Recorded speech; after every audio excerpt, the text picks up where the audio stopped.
The Maryland General Assembly gavelled in today. Lawmakers are facing a looming $3 billion hole in the state budget. To fix it, they're going to have to make some tough choices, cut their way to a balanced budget, or raise money through taxes and fees. Our Matt Gregory is live at the State House in Annapolis. Matt, give us an idea here. What did you hear from lawmakers today? I mean, everyone was kind of singing from the same choir sheet today, right? Democrats, Republicans, and Governor Wes Moore were all saying, hey, we got to cut our way or find our way to fiscal responsibility. This budget is out of control at this point. $3 billion. And it's nothing like we've seen here since probably the Great Recession. But the issue will be, and this is what they're going to be debating about over the next 90 days, will be how do you get there? Do you cut your way to fiscal solvency?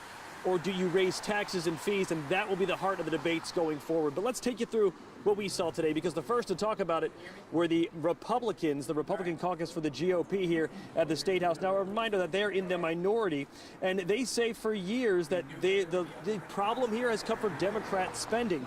And they say this is a problem of the Democrats' own creation, but they do want to work with Democrats to fix the problem, but not through new taxes or fees. For that, they said they're out. It's time to cut.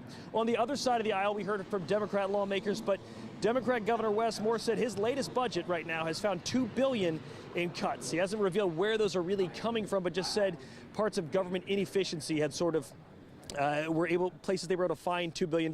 But he said he's going to work with the legislature to find that last $1 billion in cuts or revenue raising they need to do. But as to new taxes or fees, he wouldn't rule them out. He just said he doesn't want to hurt Maryland's middle class or most vulnerable populations. But when we asked about who created the problem, he would not blame he would not lay the blame rather at the feet of the Democrat supermajority. I don't ask what party a person's from when I'm looking to work with them. And so I don't think that a party gets responsibility for why we've had essentially zero economic growth in the state or why we've had spending go out of control. It's something that Maryland and Marylanders have got to address, and we've got to make sure we meet this moment. Yeah, you hear him saying it there, that they need to meet this moment. This is a chance for the governor, who has a supermajority in both chambers, to kind of set the pace, the tempo for how this is done.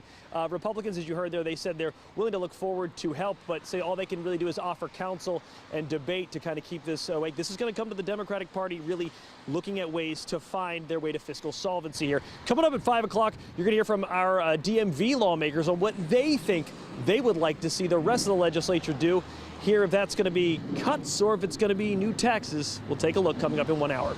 In Annapolis, Matt Gregory, back to you. Well, just to summarize, Matt, they're proposing $2 billion in cuts, as you outlined, and then the General Assembly will be tasked with finding $1 billion, as you mentioned, which is no small task, which might be the understatement of this year so far. Matt, astronomical. Astronomical. All right, we'll check in with you soon. Thank you.